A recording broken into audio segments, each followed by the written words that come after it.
We thank you so much for your patience. We'll do a quorum check now as we get ready to get started with the GPC meeting. Trustee Arts is in the room. Trustee Gauss is in the room. Trustee Laskin is present. Trustee Nunziata. Trustee Pei. Trustee Rajakula Singham. I'm here. Trustee Sriskanda Raja.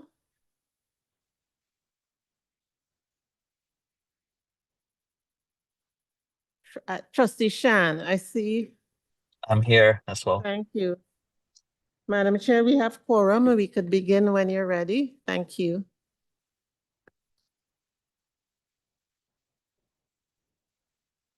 Good evening, everyone. Good afternoon, everyone. I think I'm not on. Oh, thank you. Okay, thank you. Good afternoon, everyone. My name is Michelle Arts. I'm the trustee chair for the Governance and Policy Committee. Today is Wednesday, March 19th, 2025, and I'd like to call this meeting to order and welcome the committee members, trustees, staff, and members of the public. Please rise if you're able for the land acknowledgement. We acknowledge we are hosted on the lands of the Mississaugas of the Anishinaabe, the Haudenosaunee Confederacy, and the Wendat. We recognize the enduring presence of all First Nations, Métis, and Inuit peoples.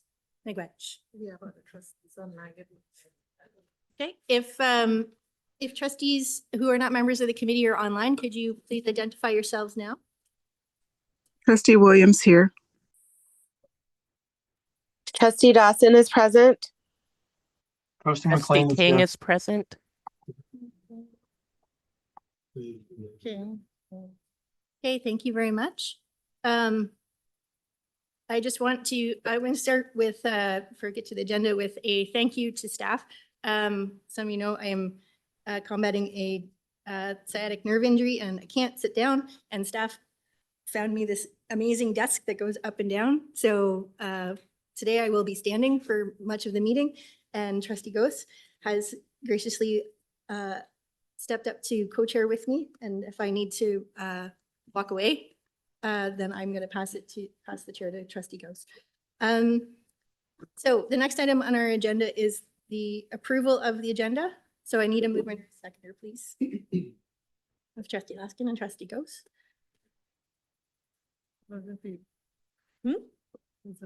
Yeah, all those in favor? Aye. Aye.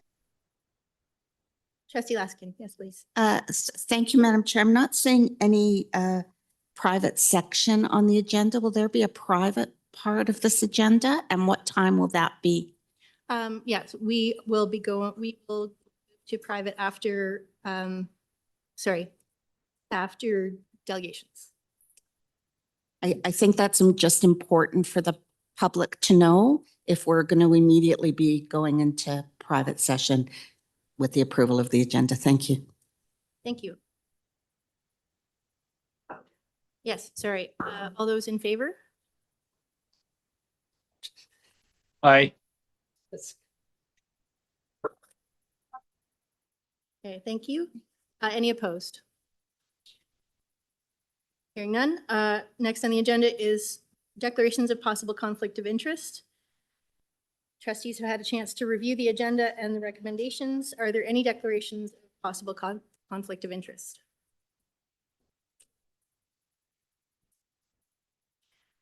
Hearing none. Next is delegations. We have one delegation this evening. Delegations allow for the public to address committees of the board and are designed to ensure that the public can provide information and perspective to trustees as we navigate this decision-making process. Delegates are reminded that they are to provide input in a respectful and constructive manner, and also stay on the topic that they submitted their presentation to, and should not engage in any behavior that's contrary to the board's code of conduct. Also, I would ask that in the delegation that individual persons and students, staff, families are not identified within the delegation. So Andrew Waters is our delegate tonight. So Andrew, I think you have been here before, so you will have 5 minutes to present your delegation. You have a little bell for when you hit 1 minute from the end, so you can judge time.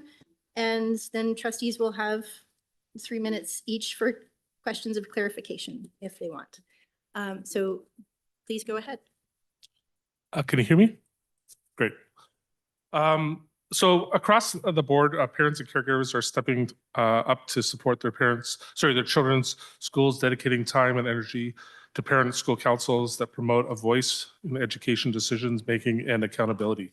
These councils meant to foster collaboration between families and schools, providing critical insight on curriculum, school policies, and student achievement and well-being. But as participation grows, so does the frustration. Many parents feel that their input is merely symbolic, acknowledged, but not acted upon, leading to concerns that the school board are failing to provide meaningful return on their efforts. The recommendation before you concerning the suspension of school councils, PIAC is the one providing the recommendation. I am a member of PIAC, but again, I'm speaking in my private capacity as a parent of a student in the TDSB. Was well considered and went through a meaningful process. It was discussed, the issue around suspensions was discussed at the December PIAC meeting, and staff raised concerns that it was inappropriate to discuss that in a publicly recorded meeting, and that be more appropriate to discuss it in a working group non-recorded meeting, which was what then done.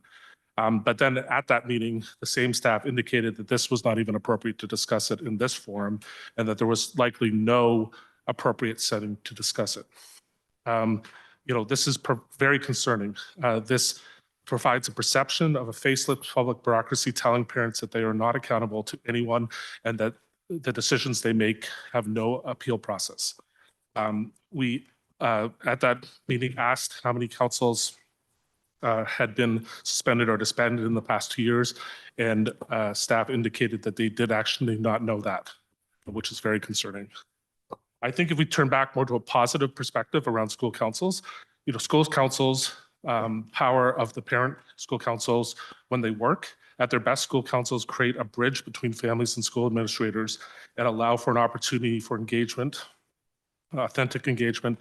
Both examples would be pizza lunch and provide input on budget priorities and advocate for students' needs. And when parent councils are respected and empowered, they can be a driving force for positive change.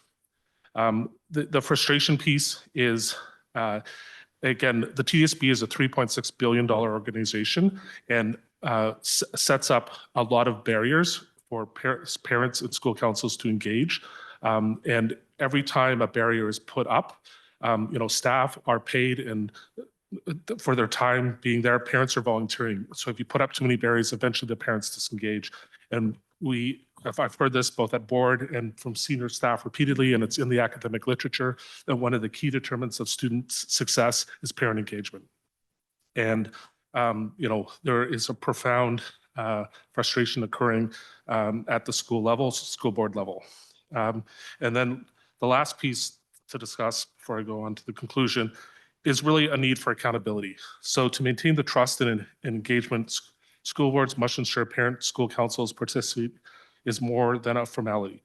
That means transparency is how parents' recommendations are considered, clearly communicated on the decision, and measured outcomes that reflect the parent involvement.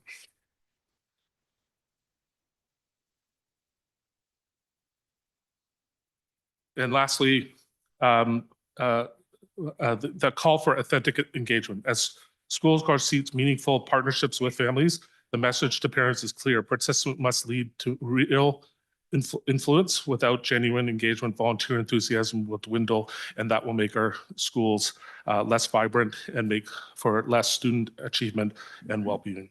Okay, and in conclusion, parent councils have the positive potential to be a powerful force for positive change in schools, but only if school boards move beyond symbolic gestures and provide real returns on parent involvement.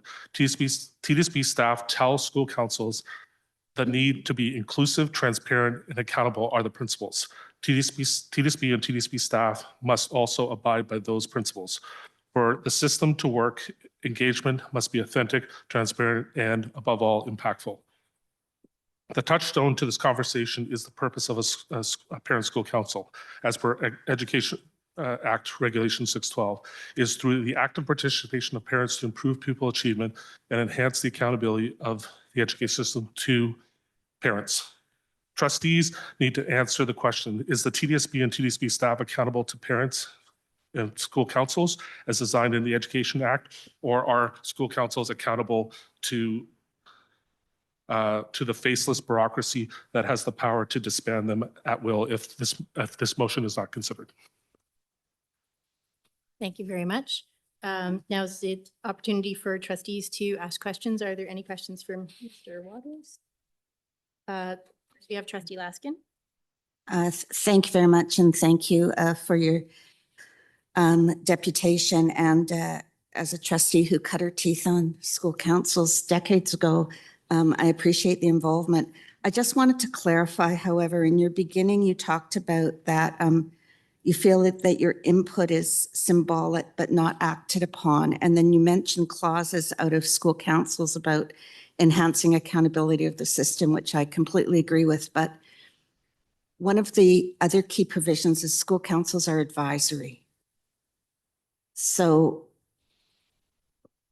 I'm not quite sure how I get when they're largely symbolic, not acted upon, when they're advisory, and it's really up to the principal and the larger school community to which the school council is elected from, whether or not that advice is accepted or not.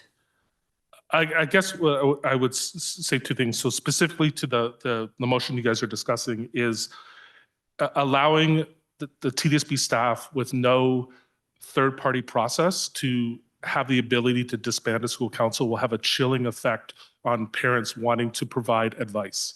Okay, and I completely agree, and I am the first at my school council meeting to speak to parents to understand that we are an advisory role, right? But I think there's a difference between symbolic and advisory, right? Advisory means advice is provided, and then at a minimum, an indication that we're not accepting this advice and the rationale for that. That is not occurring if if TDSB staff are allowed to ability to suspend school councils, it will further degrade the ability of parents to provide advice. Thank you. Thank you for clarifying. Trustee Hastings, go ahead. Dennis Hastings here. Have you seen, because you've mentioned that you've heard that we may or may not chop your committee. Have you seen that? Have you heard that? I think you're speaking to the French Students Yes. Achievement Committee? Yes. Yes, that's like a separate issue, but that's also occurring where, that committee went through a 2-year review process and now is all of a sudden back and likely to be dissolved or disbanded by November, the next org board, if that's the answer to your question. To you, Madam Chair. So I don't remember hearing that as far as getting rid of your French board or the parent involvement board. So Could you explain? Trustee Hastings, these are questions of clarification on the Yes, it is. delegation. It's what he and- said, and I want to have clarification. So they're not a school council? Yeah. Okay. Okay, thank you. Nobody online? Nobody else in the room? Thank you very much for your delegation today. Thank you.